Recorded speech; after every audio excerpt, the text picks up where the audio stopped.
Welcome back to the Book Summary Podcast. I'm your host, Dario Gonzalez, and today we will be continuing with Avatar: The Last Airbender, The Promise, Chapter 4. So, last chapter we went through the adventure of Sokka and Toph, and today we will begin with Aang and Katara.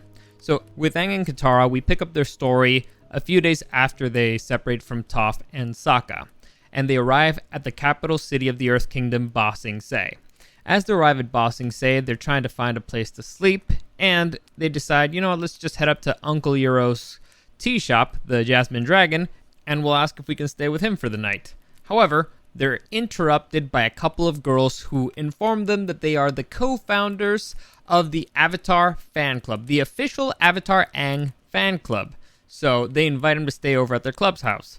When they reach the clubhouse, they realize it's kind of crappy looking, but it's modeled after the Air Nomad style, with everything being upside down, and Aang loves it. He's extremely flattered by the whole thing, and excitedly accepts their invitation to stay with them at their clubhouse. On the other hand, Katara, who's been known to have a bit of a jealous streak, is not at all happy about this, but goes along. The next day, there's a few dozen girls from the fan club who are excitedly gather around Aang, who's having a lot of fun, showing off some of his airbending skills to them.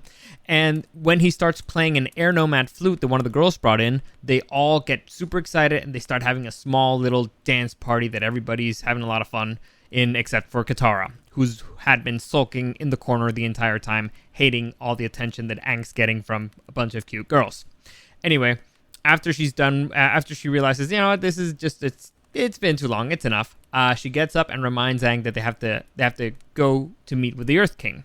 So as they part ways with the fan club, Katara, clearly not happy, and Aang is oblivious about the whole thing. So on their walk to the palace, Katara may or may not have dropped a sarcastic trap at him, like, hey, you know, you seem to be having a lot of fun with those girls, which, to be fair, most guys would fall for that trap, which Aang does. However, Aang is very sincere in his answer, and he says that he's very thankful for her for staying there that night, and that he's very happy that for once he feels like he was a part of his culture again. For once he felt very close to his people, and even though it's a silly fan club, so he's very excited about the whole thing, he's very happy, and is happy that Katara was a part of it. So Katara feels kind of like a jerk because of it, and she decides to let the whole thing go. As they arrive at the palace, the king is very excited to meet with them, but his mood quickly changes when he finds out that they're there to arrange a meeting with Zuko to discuss their options for Yu Dao. After hearing Aang Katara out and giving it some thought, the king decides he will not meet with Zuko again. He goes on a rant of how he's such a weak man and that his own people lied to him his entire life about a war in his kingdom that he never heard about, and so he didn't want to be a weak man anymore. And since Zuko promised he would do something and then went back on his word, that means that he's a liar. And so there's no point in meeting with him because he's only going to hear lies again. So he called one of his generals and arranged their army to push out the remaining Fire Nation citizens from Yu Dao with force if necessary. Aang clearly is not a fan of this. He's like, oh wait, you can't do that. It's going to be a declaration of war. And the king basically said, yeah, whatever. And warned Aang that if he's not with him, that means that he's against them. So Aang and Katara rush back to Appa and rush back to Yu Dao in hopes they can warn the citizens before the army arrives. So we're going to pause Aang and Katara's story there. Let's continue on to the other side of this coin and Zuko. Let's see what Zuko has been doing this entire time. So as you may or may not recall, the last time we saw Zuko, he could not sleep at night, and he secretly went to meet with his father at his cell. That's where we pick up his story. He wants to know how Ozai was able to sleep peacefully, living with all the pressures of being the Fire Lord. And Ozai tells Zuko the story of a family vacation they had at the beach when he was a little boy. He tells him the story that he remembers that Zuko saved the crab from a hawk, and then he had to decide, well, I mean, I can't let the hawk starve, but I want to save the crab. And while he's deciding, do I save the crab or the hawk, he got hit by a giant wave and then got washed into the ocean, nearly dried. So Ozai had to go into the ocean and, pull him out and save him.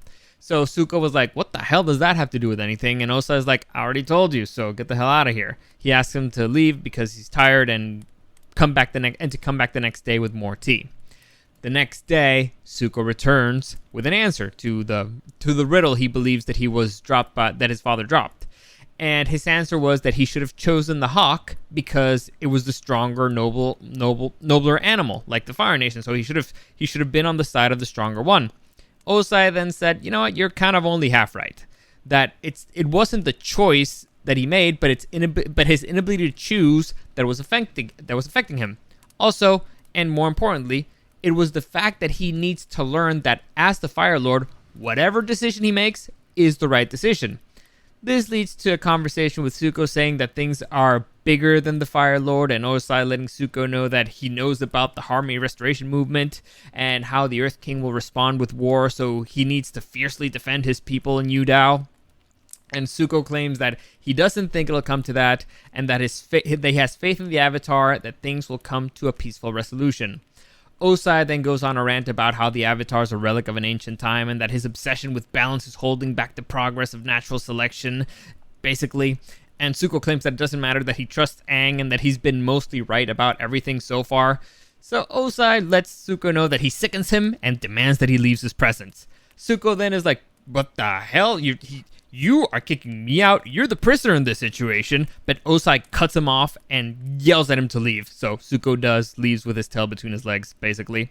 And essentially shifts the balance of power in their relationship, probably forever.